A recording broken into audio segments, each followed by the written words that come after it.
Hey everyone, today I'm going to go through a pretty large collection of books that I picked up from Second and Charles recently. They have a very large bin of back issues. Kind of hesitate to call it a dollar bin because the prices actually range anywhere from as low as $1.95 to anywhere around $14, $15 depending on the book. Now the vast majority of them are in the lower end of the price range, so most of them average, I would say, between $2 to $3 or $4 for the majority of the books that are in these back bins.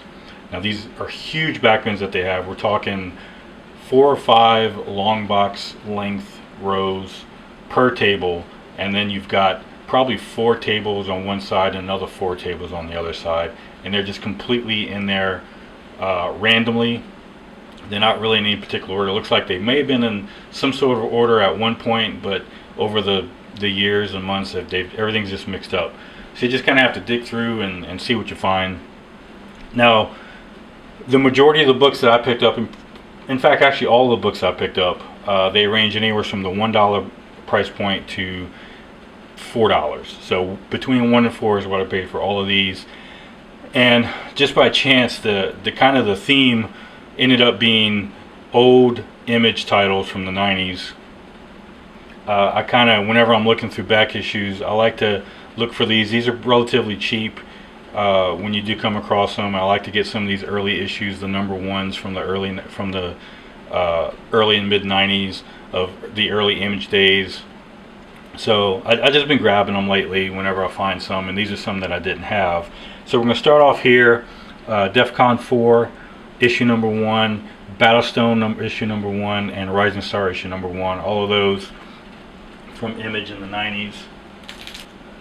And then I got, again, going through this whole stack here, I got some more. So continuing with the Image number 1s, here's Troll number 1, very much looking like Logan there. And then I found a Bloodstrike number 1. This one's a little bit interesting. The blood on there is kind of embossed, so it's kind of raised a little bit on the cover.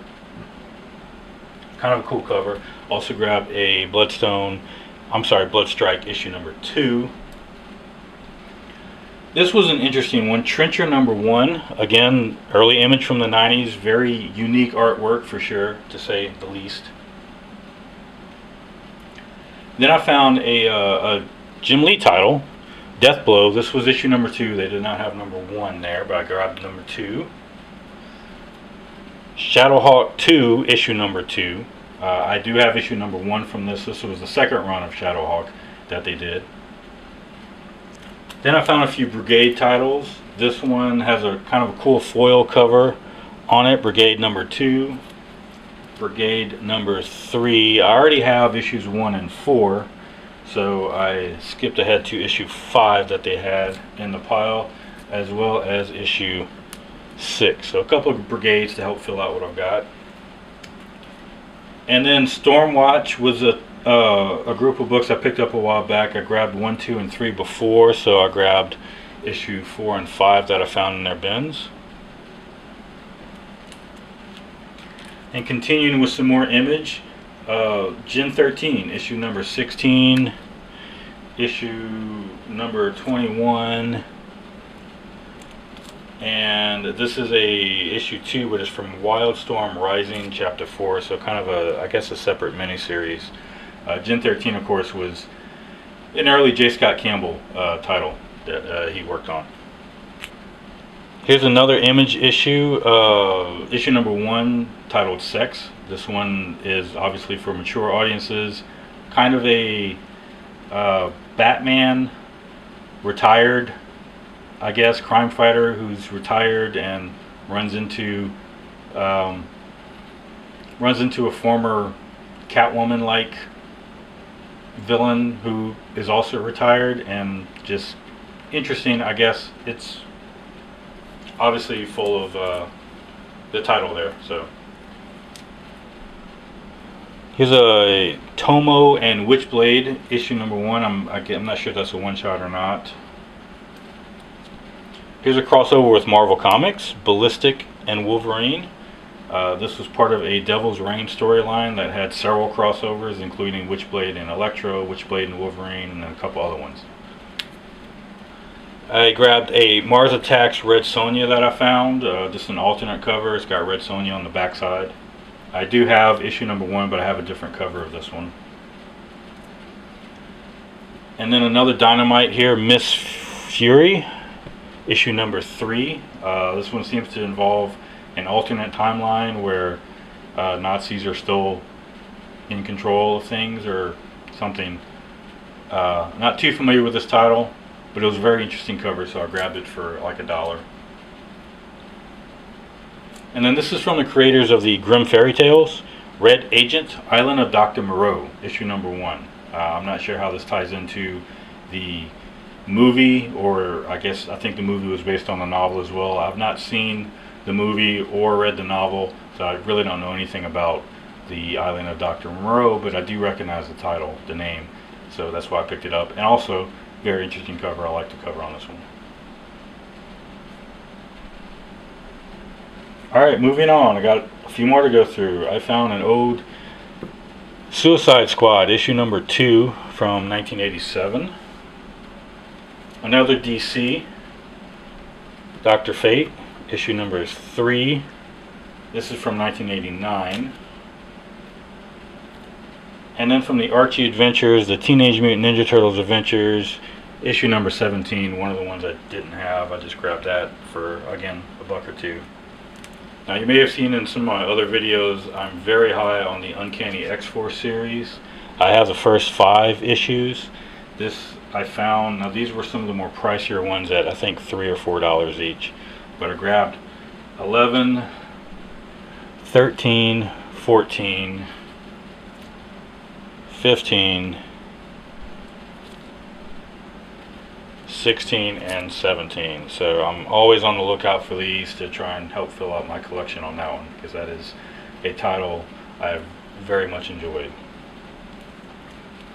These two were actually packed together, so this was maybe $4 or $5, but for 2 books.